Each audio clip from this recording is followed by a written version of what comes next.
1. You did it. You smashed a sweaty shredder.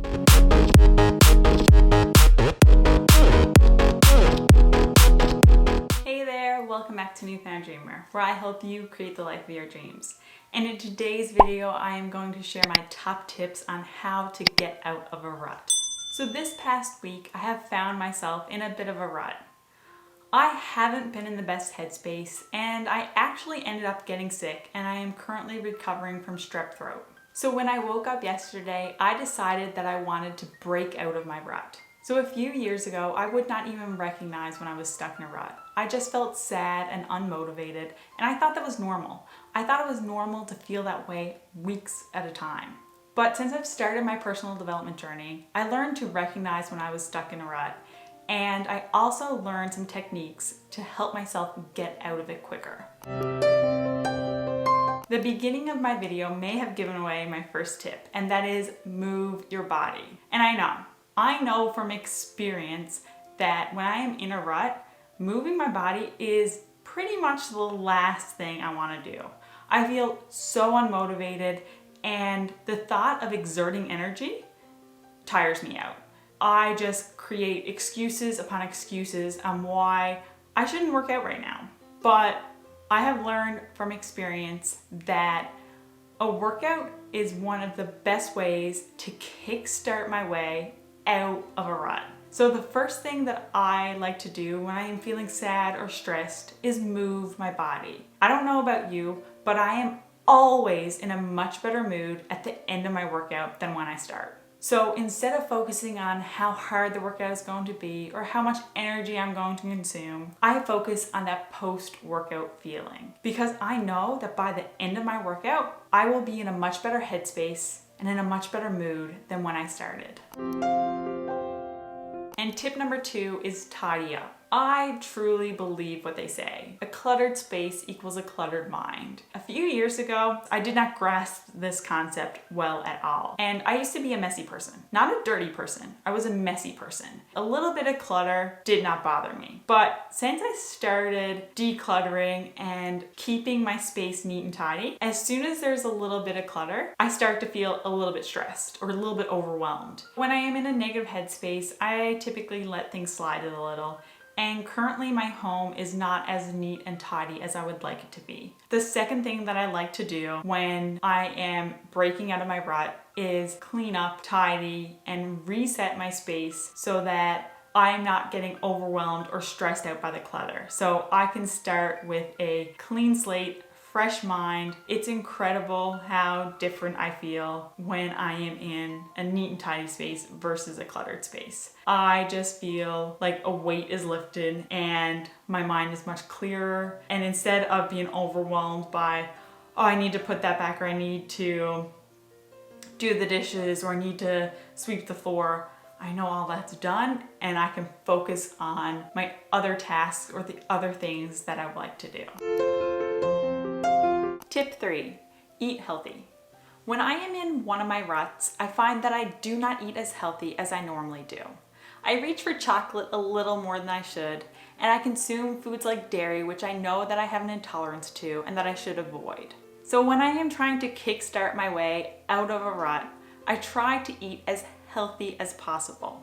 The foods that you consume have a bigger impact on your mood and emotions than most people believe. During the last year, I completed a few elimination diets, and I learned firsthand the impact that certain foods have on my mood and my mental clarity. So if you find that you are stuck in a rut, why not try eating healthy whole foods and see if that helps?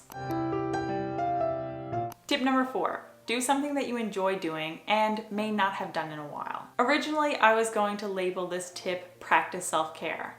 But technically, all of the tips that I have provided so far could be classified as self-care. So instead, I want you to do something that you enjoy, something that brings a smile to your face, something that is good for your mental, physical, or emotional health. And yes, that may be the definition of self-care, but I just want you to do something that lights you up inside and will help put you in a better mood. So today, aside from moving my body, tidying up, eating healthy, I also applied a face mask, and while I waited for that to dry, I meditated for 10 minutes. I brought my dog Hallie for a walk, and I took some time to sit down, write in my notebook, and journal my thoughts. While this is something that I enjoy doing and it's my way of practicing self-care, what you enjoy may be completely different. So I encourage you to go and do whatever it is that you enjoy doing. And I really hope that it puts you in a better mood and a better headspace and helps you get out of the rut that you are currently in. Tip number 5. Do something productive. Is there a task on your to-do list that you have been putting off because you do not feel motivated to do it? If so, commit to spending at least 15 minutes working on the task. Just set a timer for 15 minutes and start working on the task. And when your 15 minutes is up, do an evaluation. Maybe you are in a groove and want to keep going. Or maybe 15 minutes is all that you want to dedicate to it today, and that's okay. But at least you spent 15 minutes working on something that will make you feel productive.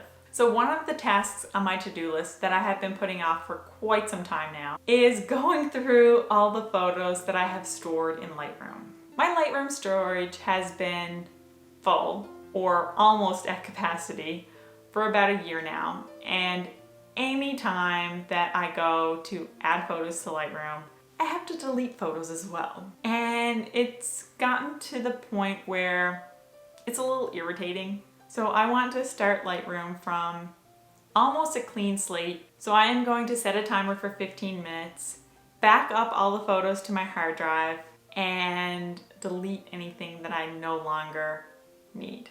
So I started the export of the photos from Lightroom to my hard drive. There are 3,455 photos to export. It seems like it is taking a long time, so I'm just gonna let that run in the background. So to finish up the rest of my 15 minutes, I am going to start going through some of the photos that Rob and I took over the last month. There are several hundred photos that I need to sort through, and I need to choose the ones that I like. And that's it, my 15 minutes are up. Those are my 5 tips on how to get out of a rut, and I hope they work for you as well. If you have any more tips to share on how to get out of a rut, please leave them in the comments below. If you like this video, give it a thumbs up. Please hit that subscribe button because it helps support my channel. And remember to do one thing today that will help you create the life of your dreams. I post new videos every Thursday. Thank you so much for watching, and I will see you in my next video. Feeling warm. Do you want to go inside? Look at those head tilts. Hi, baby girl. Did something? I don't know. Oh. Break free from the cycle that you are currently in and do something different. Do something that you maybe haven't done in a while. Good job, Melissa.